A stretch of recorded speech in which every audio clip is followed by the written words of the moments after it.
大家好，欢迎大家来到防务便联面，我是王云飞。最近咱们广大的军迷一个非常好的享受，为什么呢？就在前几天，我们中国的海军试验基地的试验舰毕升号发布了一个镜头，这个镜头呢是我们的毕升舰发射了一个新型的导弹，这个导弹呢不是我们过去所知道的什么红旗9导弹什么鹰击18、鹰击12都不是，看上去很像一款新型的反导导弹。要知道，过去我们中国的055驱逐舰上面的导弹品种非常齐全，但是也有个重要的缺陷，就不像美国的宙斯盾舰上面有标准3、标准6能够反导的导弹。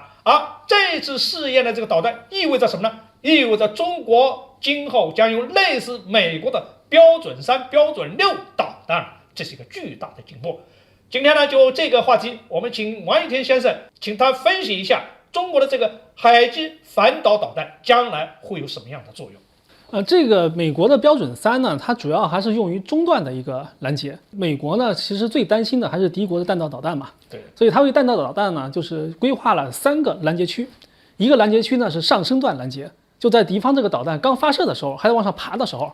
这时候呢，这个导弹的速度比较慢。还有一个呢是末端的反导，也就是说对方的导弹已经载入大气层了，这时候导弹速度是非常快的，想拦起来非常不容易。但其实这整个弹道导弹的这个拦截区域里面，中段反导是最容易拦截的。对，这时候对方的导弹是处在大气层外，它没有机动能力。另外一个呢，就是在大气层外的它这个导弹的这个目标非常容易识别，因为背景是非常干净的太空。所以呢，就是美国的这个真正的拦截能力最强的这个层次呢，就是中段反导。美国和中国呢已经试验了多次中段反导了。但是呢，我们中国呢，从来还没有海基的中段反导。对，那么美国的宙斯盾呢，可以开到世界任何一个海域上进行反导，甚至呢，可以靠近比如说我们中国的这个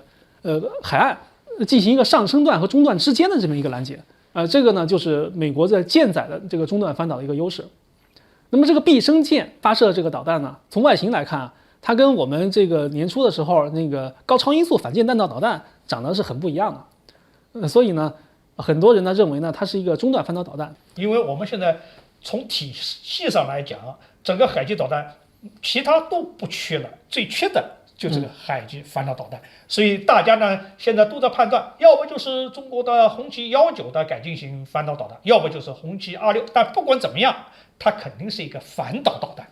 那么我们的这个海基的这个导弹呢，如果是装备了之后，那么它将针对的是谁呢？我认为现在目前面临的导弹威胁最大的可能只有2家，一个呢就是美国了，这个不用多说了。另外还有一个呢是日本。日本最近刚通过了这所谓的安保3文件，这个安保3文件里面明确的说了，就要采购远程的进攻性的导弹，其中包括远程巡航导弹，包括他自己研制的高超音速的对地打击导弹。那么既然有这么明确的这个威胁了，那我们中国的这个应对威胁的手段呢，必然是也要拿出来了。以前我们中段反导都在陆基的反导，都在内地这个地方，这个地方呢可能防印度的导弹是比较合适的，但是用来防日本和美国的导弹呢，可能这个效果差了点。也就是说，把我们的反导导弹的部署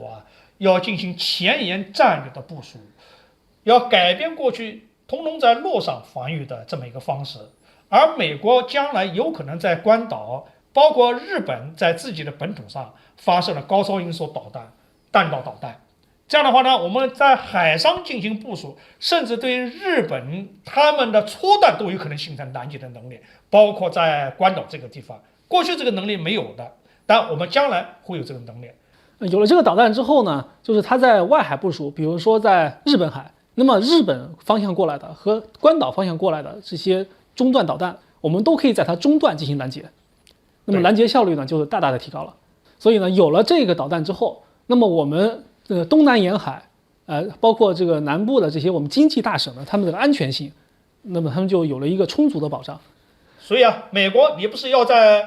2岛链、1岛链部署你的高超音速弹道导弹吗？日本不是也发展你的高超音速导弹，准备在2026年部署吗？对不起，中国已经对你们准备好了。